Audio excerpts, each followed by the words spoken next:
Good evening. They're calling it stealth deregulation. That's what the media is terming the government's latest decision to give oil marketing companies the freedom to make small corrections in diesel prices. The government, however, has stopped short of deregulating the entire sector altogether. The market, however, reacted positively to the news as investors took this as a signal that the government is pushing ahead the key reform measures it has been dithering on for quite a while now. Deregulation of diesel has been a long-standing demand from the oil marketing companies as well as economists. The government has also decided to raise the cap on subsidized LPG cylinders in a year for consumers to 9 from 6. The government is very keen to maintain that it will be the call of the oil marketing companies.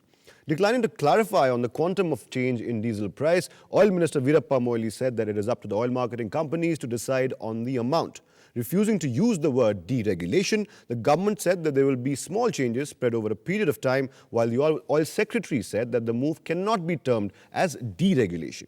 The country imports more than 80% of its fuel needs. The government had liberalized petrol prices in June 2010 but continues to regulate diesel prices to protect the poor. Prime Minister Mohan had recently said the country must bring local fuel prices in line with the global prices. OMCs are currently losing about 9 rupees per litre on the sale of diesel at a subsidized price. This amounts to around 94,000 crore rupees annual loss on subsidized diesel. The Finance Ministry is very keen to reduce the subsidy burden as well. Oil companies have estimated that if they sold fuel at international rates, they would have gained additional revenues of around 1.63 lakh crore in the current fiscal year. Ladies and gentlemen, tonight on The Big Picture, we discuss the latest move and the effect it could have on the subsidy bill as well as the overall fiscal health of the country. And joining me tonight is Mythili, Bhusnurmath, consulting editor of The Economic Times, Pinaki Chakraborty from the NIPFP, Mohan, Guruswamy, distinguished fellow, the Observer Research Foundation, and also Renu, Kohli, former staff member at the IMF as well as the RBI. Many thanks all of you for joining me. I'd like to start with Mythili if I could. This had to happen sometime, Mythili. Even during the past few months, you and I have had chats about this on this particular show. And even though there is no diesel price hike yet, it's expected soon. Stealth regulation is what they are calling it. First reactions on the cabinet decision. Well, Athar, when I read what Mr. Moily had to say to the reporters, it reminded me of that joke, where the man says, I'm the boss of this house and I have my wife's permission to say it.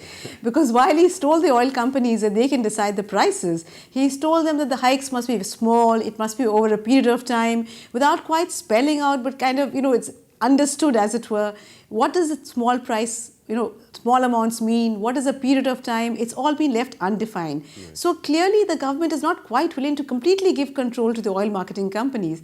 But having said that, that sounds a bit like a skeptical journalist that I am, but it certainly is a small positive step, I would say, and hopefully the government will pick up more courage as time goes by. Right. Mythili, I'd like to come to Mohan Guruswamy now. First reactions on this particular decision by the cabinet?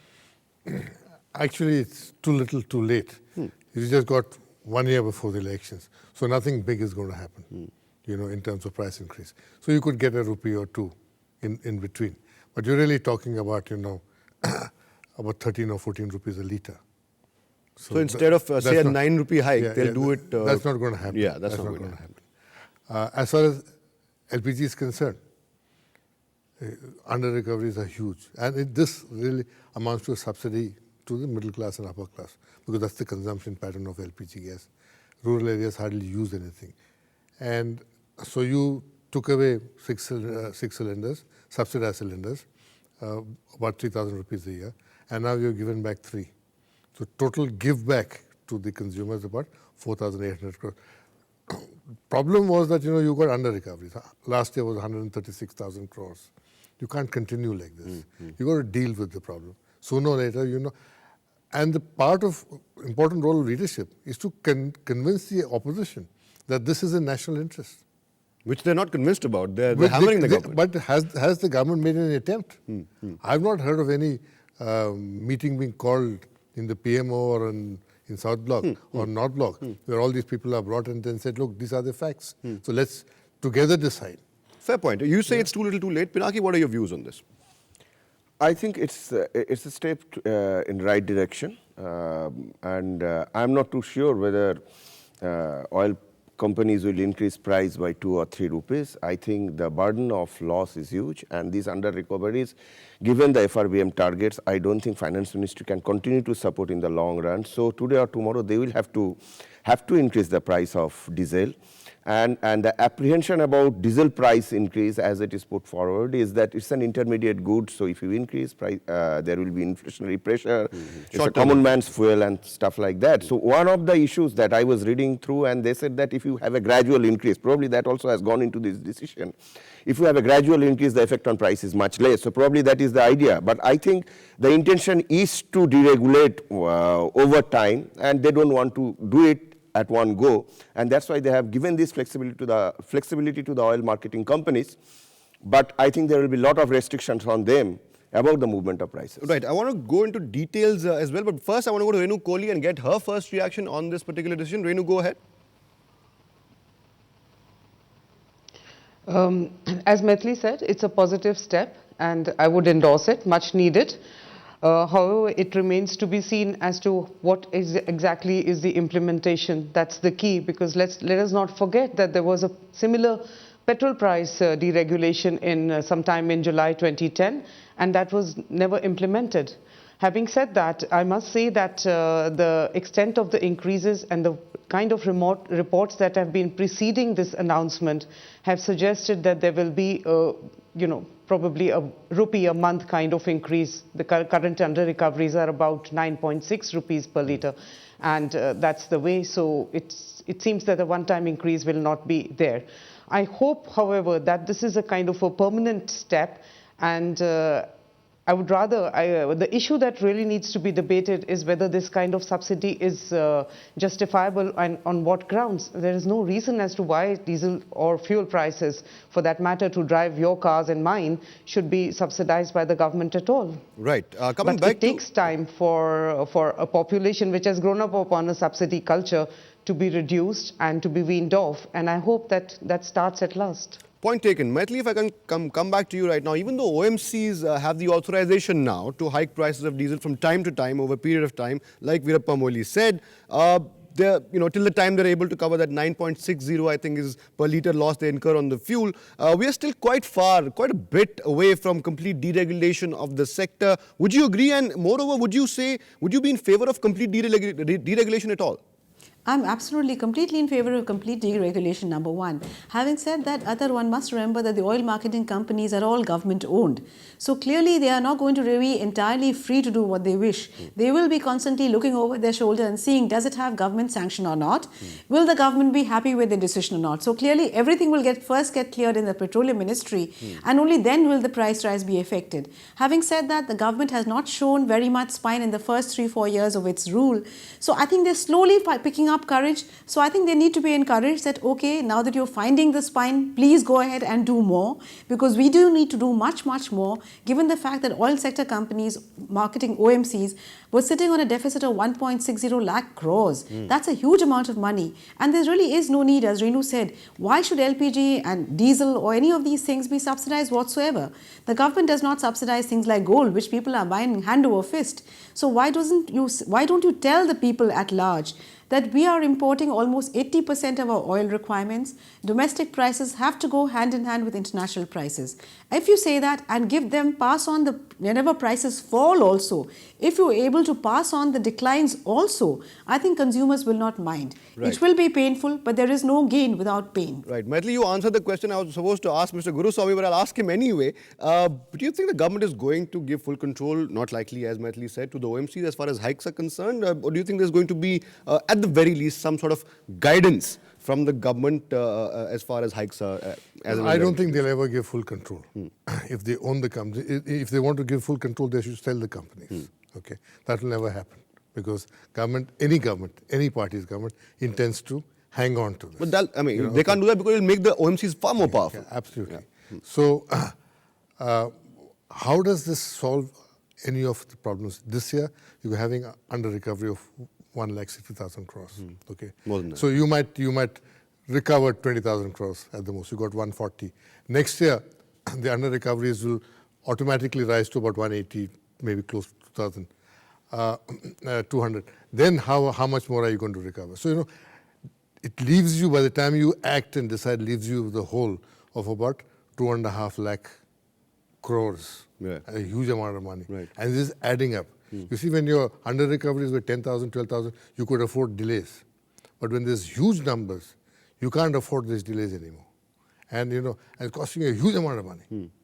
And that cost is somebody else's cost. The poorest of the poor in this country who needs capital investment which will give him jobs, etc., he doesn't get anything. Right. So they said it doesn't come free. Right. Do you agree with what Mr. Guruswamy said? Yeah, I agree with the fact that there is an urgent need for deregulation of petroleum sector, both petrol and diesel. And petrol, though we said that we are deregulating, it has actually not been deregulated. Market price has always been controlled by the government. In case of diesel also, that will happen. But the fact of the matter is, when we talk about deregulation of petroleum prices, we don't talk about the deregulation. We don't talk about the taxes on the petroleum sector. I think petroleum sector is a milking cow for the government, because for the states, 40% of the VAT revenue come from petroleum sector. Same is the case with the central government. There are more than 20 different levies on petroleum products. So if you are completely leaving it to the market, I think it is also important for the government to think of rationalization of taxation. And we are talking about tax reform, we are talking about direct tax reform. Of course, it doesn't come in, but in case of indirect tax reform, we have kept these products which gives you a lot of revenues and which has got serious implications in terms of cascading of prices and inflation. We don't talk about the reform of the taxation of petroleum sectors. And I think it is very important that when we are deregulating and we are allowing the market to determine the price, it is important that we also think about how to tax this sector in a rationalized manner, which is out of public discourse. I think that's a very pertinent point. I'd like to get Renu's view on that, but after a small break, we'll take a small break here on The Big Picture. We'll come back and talk lots more about this cabinet decision today. Don't go anywhere. Keep watching The Big Picture.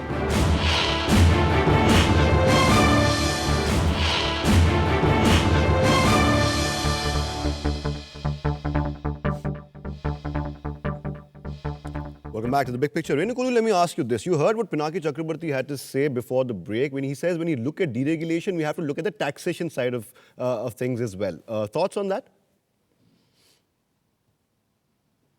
Yes, definitely. I mean, the whole point is about revenue and expenditure, and the reason why the government has taken this step, which is just before a year before, in a pre-election year, tells us something, which is that its public finances are in no good order. In fact, they are in very bad shape. There is a threat of a rating downgrade if a certain specified target, as specified by the Kelkar panel, is not met. That's the number that is being most watched by rating agencies.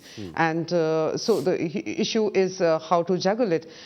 It appears that the calculation is quite political, and I think it is a shifting of a rejuggling of subsidy. The cap on the LPG, for example, cylinders per year has been increased from 6 to 7, so there will be under-recoveries there. And those under-recoveries would be offset by a slight increase in diesel prices. It is not entirely clear as to when this rupee a month kind of pattern of increase that has been emanating from government sources in the past 15 days will be implemented.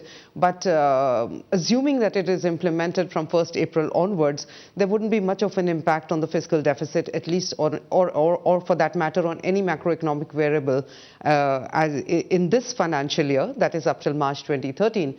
But it will have a significant, the step will have a significant effect upon the confidence in the Indian economy. Right. And last of all, I would like to underline by saying, okay, I can take that later. Sure, I'll come to you in just a bit. I want to go to Mythili. It's interesting that Renu mentioned the fiscal deficit. Mythili, the fiscal deficit is at the center of all this. Even a rupee 1 hike in diesel will lead to, I think, 8,000 crore reduction in subsidy. So even like say a 10 rupee hike in over a period of time can have about 40 to 45,000 crore impact on the fiscal deficit. But on the other hand, Mr. Chidambaram, our finance minister, has said already that he's not factoring in any reduction in the subsidy bill, at least in FY13. So do you at least see the effect of any hikes as and when they come in next year's subsidy bill? Is that what he also plans?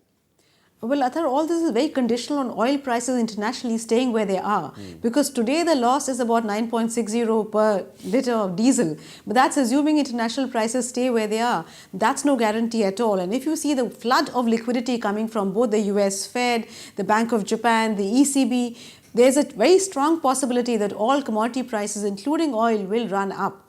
in which case you will find oil prices going up internationally further, and that case the loss taken by the oil companies on diesel prices could be even more.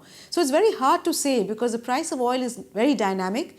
But as I said, this is a good measure, first step, provided the government follows through and makes it very clear that, look, we mean business. And though, yes, we can't quite say that, look, prices will go up hugely overnight, it's a first step, and we will allow oil marketing companies as much liberty as possible so that people understand that when prices rise internationally, there is no alternative but to grin and bear it and pay the higher prices at home too. Right. Mohan, I saw you shaking your head. It's going to depend quite a bit on international prices as well. Of course it will depend on international prices. I would like to come to Pinaki's point on taxation. Taxation, yeah, please go ahead. The business of government is to raise taxes, to collect money, so it can spend on projects it thinks is important and to, boost the economy in so many other ways. But if you stop collecting taxes and say, I'm going to keep taxation low, that means, I will not have these revenues, then you don't have money to spend. It amounts to the same thing again. Already our oil bill accounts for 70% of our export bill. So what we earn, 70% of that we pay for oil. And you got to then therefore keep a tight check on the consumption of oil. You can't keep consuming oil at this rate forever by keeping it cheap. Right. So, you got to make this price expensive. You got to make it a finite resource available at a cost. Because, it is not anybody's birthright now to enjoy free subsidized fuel. It's not that kind of world anymore. It's not that kind of a world anymore. Right. And when you do that, when you try to subsidize, you always hurt the poor. And in this country, income inequality is rising. Public capital expenditures have gone down. So you got to get the entire financial system into control. And government should have more money to spend on building infrastructure, building canals, building roads, building schools. They don't have money for all that here. Right. Pinaki, you had a point. Yeah, by rationalization of taxes, I never meant that the taxation will go away. What I am saying that you cannot have a non-distortionary tax regime on a price inelastic product like oil. So you're saying it has to be proportional? It has to be proportional, and it has to take into consideration the fact that it is fully market determined now. And look at the tax reforms. All the rates we have reduced, whether direct taxes and indirect taxes. But what has happened to the tax revenues? Tax revenues have gone up. So if you rationalize taxes, if it becomes non-distortionary, definitely it will have a second round of effect in other sectors of the economy by reducing cascading, and also in the oil sector. You may not have a revenue loss at all, rather you may have a revenue gain. So this kind of non-distortionary tax regime has to go, and when we have a market-determined prices for petrol, you should have a tax rate which should not be abnormally high.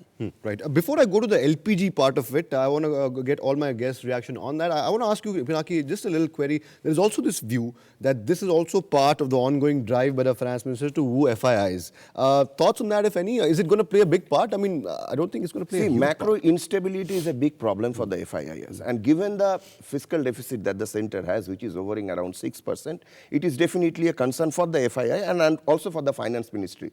But the lot of talk about fiscal consolidation and reduction in fiscal deficit, if we look at the history, you will always see it has been revenue driven. So if the revenue growth is high, fiscal deficit goes down. That's the story of the past. So I am not too sure this kind of incremental approach towards reform is going to reduce your deficit unless your growth improves and your tax revenue goes up. So you may be there at 5.7 or 5.5, but I don't think you can really bring it down to 3% in the next year. That's impossible. Right. I'll take a quick reaction from Renu. Kohli, I thought I cut you in mid-sentence last time. Please complete your point, and then we'll take a break.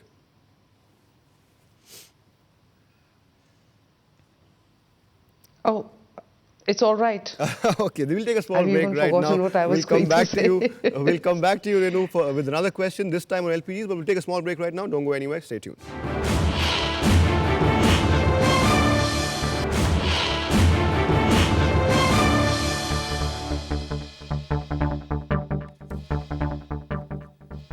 Welcome back. We're still discussing the Cabinet's decision to allow oil marketing companies pricing freedom. That's the decision they've taken. Also, one more decision, very important decision they've taken, is to increase the number of subsidized cylinders per year for consumers from 6 back to 9 now. Renu, Kohli, I want to get your reaction on this. Let's talk about this other decision that has also been taken. The government has gone ahead and hiked the cap on LPG cylinders from 6 to 9. Do you think that was, again, largely on expected lines and not too much should be read into that? No, what I would, it is a rollback in the sense that the cap imposed a few months ago is increased from 6 to 9. So definitely the under recoveries, as I mentioned earlier, are going to rise. But underlying that is a political calculation, and it is stemming from the fact that where does the burden rest eventually on the population, and that's where the voters' profile comes into the picture. So it was a positive step earlier. Definitely the subsidy on LPG again needs to be fine-tuned and rationalized. One can support it for a certain segment of the lower classes, who are very poor and not afforded. But I wouldn't support a LPG subsidy on people like you and me, for example. We can definitely afford to pay 800 rupees, which I'm told is a market price per cylinder, because we would spend easily more than that per week on just eating out or ordering pizzas for our children. So I think there is a deeper issue there. The reform would be actually to restructure it. Passing on a price increase, impending price increase, I don't think is a reform. So it's a short-term measure. It's not a structural reform. And eventually, as Mr. Chakraborty said, it doesn't really alter the dynamics of your revenue and expenditure patterns. Fair enough, fair enough. Mohan, Guruswamy, thoughts on that? I think you agree with the... I entirely agree with her. And, I think you really got to charge people what it costs. Okay. And if you want to give a subsidy to poor people who use LPG, not many of them, then you put some condition like this. People with a BPL card or something will be entitled to subsidized LPG. Right. But today, you got a distorted this thing. The LPG is primarily in upper middle class, and upper class item. And some of these guys use huge amounts of LPG. For instance, there's one Mr. Jindal, who's a member of parliament. He uses 369 cylinders a year. Mr. Mulayam Singh Yadav, the eminent socialist, used 108 cylinders a year. KPS Gill, retired DGP police, 79 cylinders. These are figures from... These are figures from the website. Okay, from a website. So, this is huge. Suresh Kalmadi, 63 cylinders a year. What are these guys running? Canteens?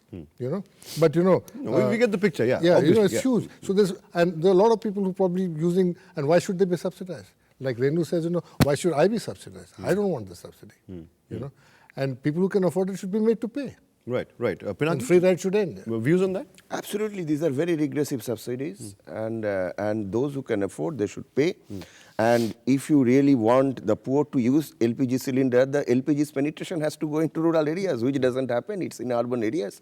So people running profitable business through subsidized cylinders, and this must go.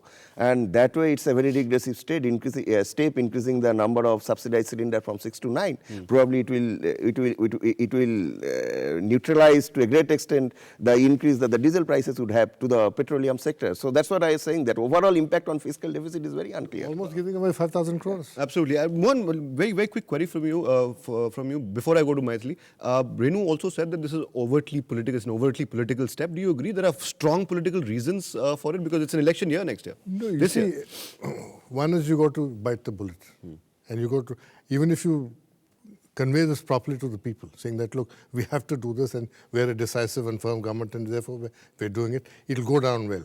Because the people who vote don't really get hit by this. It's the guys who shout loudest who get hurt, but they don't really go and vote. Right. Okay? So this is something the government has to bite the bullet and take this thing and say, look, I'm getting my finances in order. And I'm going to increase spending on infrastructure, etc., by so many 1,000 crores a year. It might hurt you, but this is what we're supposed to do. Absolutely. Absolutely. Mythili, if I could come to you, first up, on the political bit, overtly political, do you think? And I'll come to you again for another question. Oh, completely political, Athar, because there was a lot of unhappiness about the cut in the number of subsidized cylinders. But I think the government, what they have done in this process, when they've reverted back to 9, is that they have sent two bad signals. One, their commitment to reform looks suspect. Number one. Number two, it also shows that if you mount sufficient pressure on the government, then the government will backtrack. Now, that is not a sign of a government in command. And that, I think, is a little unfortunate, because a great deal of the angst and the unhappiness about the reduction in the subsidized cylinders and the decline to 6 had kind of died down. So there was really no need now to go back to 9, except if you are eyeing the elections. And that I think is really little unfortunate. Right. Mythili, anything on kerosene? Do you expect a similar step to be taken on kerosene, or is that not possible right now? I don't think so at all, because kerosene, even more than LPG, is used by the poor, even though there is data which shows that a large amount of kerosene actually goes to spike diesel. I don't think the government will do that. Maybe they'll watch and wait and see how the diesel price pans out, how much inflation will go up as a consequence, how much anger there is in the streets as a result, and then maybe take this next step. But I seriously doubt it. Right. Last word on the show tonight will go to Renu Kohli. Renu, wrap this up for us. Positive step in the right direction. The government will have to show some resolve to actually continue and sustain this bit of a reform blitz that they're doing. Wrap this up for us. What is in the near future for us as consumers and also for the government? As consumers, as Mythili pointed out, there's going to be an impact upon inflation, and that will affect both consumers and producers. Prices will go up gently a little bit, but a one-time increase as prices adjust to a rise in diesel on second round effects. Producers, yes, it has implications for Reserve Bank's interest rate policies. So I think manufacturers and producers in general will watch out for that. It has serious implications for if implemented actually over the next few months. It has very positive implications for the current account deficit, right, which is in a very serious, which is basically spun out of control. Right. Renu, and of course for the fiscal deficit. Right, Renu, I'll have to stop you there. There's paucity of time, but I must thank all my guests before I sign off. Renu Kohli, many thanks for joining us on The Big Picture. Mythili, Bhusnurmath as well. Mohan, Guruswamy and Pinaki, Chakraborty, thank you so much for coming to the studio. There was, like our guest said, positive step in the right direction. Perhaps the LPG going back to 9 cylinders, slightly regressive if you look at it from an economic perspective. Those are the two key takeaways. We'll have to wait and watch whether the government can actually sustain this particular reform blitz, as some people are calling it. For the time being, Athar Khan saying goodbye, good night, and thank you for watching The Big Picture.